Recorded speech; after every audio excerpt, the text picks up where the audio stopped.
ILR application করার আগে যদি আপনার ইংলিশ ল্যাঙ্গুয়েজ টেস্ট রেডি না থাকে তখন আপনি কি করবেন?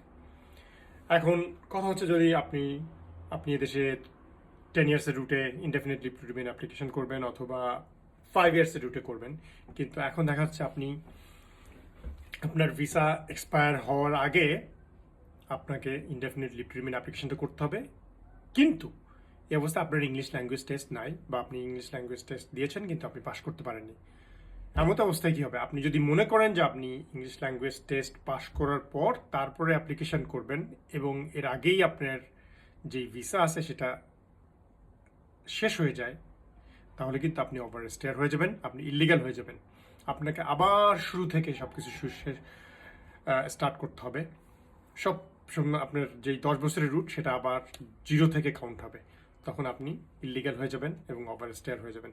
তো বেস্ট অপশন হচ্ছে আপনি আপনার যদি ভিসা শেষ হয়ে আসে এবং আপনি ইংলিশ ল্যাঙ্গুয়েজ টেস্টটা আপনি পাশ করতে পারেননি, এমত অবস্থায় আপনি ইনডেফিনিট লিভ টু রিমেইন অ্যাপ্লিকেশনটা করে দেন আপনি।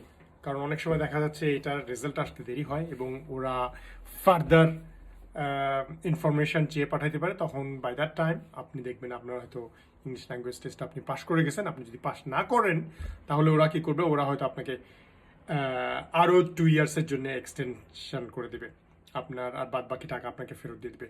তো সেক্ষেত্রে বেস্ট অপশন হবে আপনাকে অ্যাপ্লিকেশনটা যত দ্রুত সম্ভব সাবমিট করা বিফোর ইয়োর ভিসা এক্সপায়ার। ধন্যবাদ।